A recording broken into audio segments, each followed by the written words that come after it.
Bonjour, c'est Philippe Devos qui vous parle ici maintenant. Et le sujet va être concernant l'énéagramme. Sur ce site web qui s'appelle envol-enseignement.com, l'idée est toujours de parler de sujets concernant la connaissance de soi. Et quand je dis la connaissance de soi, bien sûr, on parle de la connaissance du soi. Un homme comme René Guénon, déjà, avait dit « Toute mon œuvre se résume à distinguer le moi du soi. Le moi, c'est l'ego, le soi, c'est cette signature de la lumière divine en vous, en quelque sorte. » C'est tout de même intéressant de prendre conscience de tous ces voiles que l'on appelle les voiles de l'ego, qui nous empêchent d'avoir accès à notre vraie identité profonde, le soi. Donc cette science de l'énéagramme est celle qui nous indique les fixations, les compulsions en mode psychologique, qui sont comme des croûtes sur des blessures. Vous savez, quand on a une blessure, il y a une croûte qui empêche la peau de respirer. Or, figurez-vous qu'il y a un certain nombre de voiles qui, de cette façon, vous empêchent d'avoir accès à votre profonde identité. C'est tout de même intéressant de repérer comment ça fonctionne. Alors, cette science de l'énéagramme a été tellement connue que les psychiatres, les psychologues et beaucoup d'autres techniciens de l'âme l'ont utilisée. Mais nous, on voudrait proposer l'enseignement de l'origine tel qu'il est apparu dans la voie soufie et que même le Coran, quand même un texte sacré, c'est quand même une référence, mentionne en tant que 9 catégories spirituelles sur lesquelles un des plus grands maîtres soufis, on appelle même le Shir el-Akbar, donc le plus grand maître soufi, Ibn Arabi, a fait un petit traité, Tabakat al-Awliya, les catégories de l'initiation, en montrant que ces 9 typologies sont en réalité 9 appels à des chemins spirituels différents. Et au fond, on a une sorte de prédisposition à ces chemins spirituels.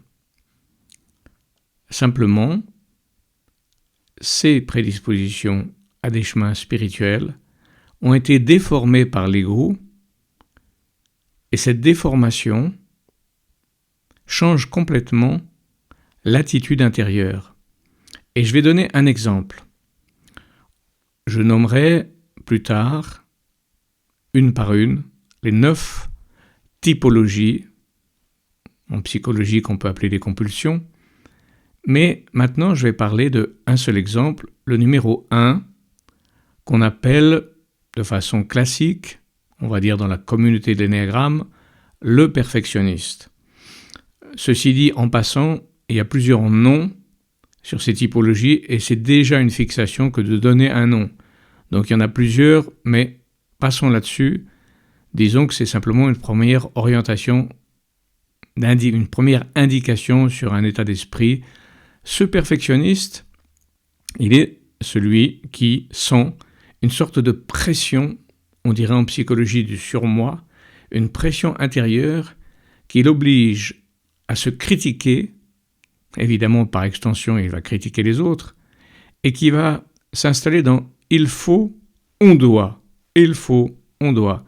Il a cette obligation de faire les choses parfaites avec donc cet esprit du devoir, de la pression de la tâche bien faite, ainsi de suite. Alors, quel était à l'origine cet appel spirituel qui s'est déformé dans cette typologie psychologique du « il faut, on doit » du perfectionniste? Voilà la question.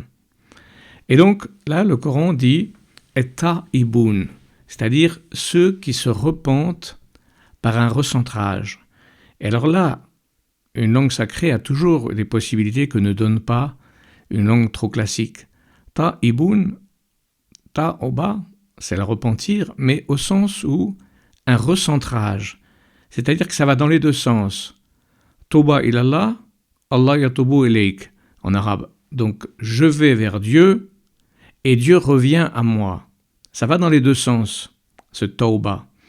Et donc, en fait, quand on fait tauba, c'est la même racine aussi que tabout, le contrat de confiance, l'alliance. C'est-à-dire qu'à chaque fois que l'homme s'est éloigné de son Seigneur, on peut le traduire en mode plus universel, quand il s'est éloigné du soi, de sa lumière intérieure, de sa vraie identité, de sa nature profonde, quand il s'est éloigné de ça, un jour il prend conscience de cet éloignement et il choisit un retour. À ce moment-là, ce retour sera consacré par un nouveau dépôt de confiance qu'on appelle, et c'est tabout aussi. Donc voyez, ce recentrage, en fait, au lieu de critiquer, je me recentre. Je suis appelé à me recentrer sur le soi, c'est-à-dire vers Dieu. Je me rapproche de moi-même, le plus étonnant, de ma vraie identité, de ma vraie nature. C'est ça. Mais l'ego a transformé cet appel de se recentrer vers l'essentiel par « tu vas te critiquer » et par extension, tu vas critiquer les autres. En fait, les 9 typologies que je vais vous décrire, à la fois en mode psychologie et en mode spirituel, ont la même situation, que ce sont des appels spirituels de prédisposition profonde, et les grands maîtres soufis disent que toujours le maître véritable regarde la prédisposition d'une personne avant de lui donner un discours. Il ne le met pas sur une autoroute ou dans une armée comme un soldat parmi les autres. Non, chacun a son unicité, sa signature, et donc une certaine prédisposition déjà de base par rapport à son orientation. Et cela va s'affiner progressivement, comme par exemple dans l'énéagramme, il y a les 9 typologies, et ensuite il y aura ce qu'on appelle des sous-types qui seront 3, qui se conjuguent avec les 9, et on arrivera à 27 comportements, si vous voulez, et qui elles-mêmes, ces 27 typologies de comportements, on peut dire en psychologie, seront elles aussi l'inversion de 27 archétypes de sagesse, au sens d'archétypes comme Platon en a parlé, même Jung, il y a 27 archétypes profonds de sagesse. Alors donc, ça va s'affiner de plus en plus jusqu'à ce que vous arriviez à découvrir votre signature personnelle, unique et personnelle. Donc ce chemin, il est de vous aider à repérer quels sont les voiles qui vous empêchent de vous connaître vous-même. Voilà le sujet, donc, de ce que l'on fait comme un petit film qui vous donne en même temps des images pour que la conscience soit éclairée, soit réveillée pour repérer qu'est-ce qui est la fixation et qu'est-ce qui est le chemin de la libération vers l'état réel de nous-mêmes, notre vraie identité profonde.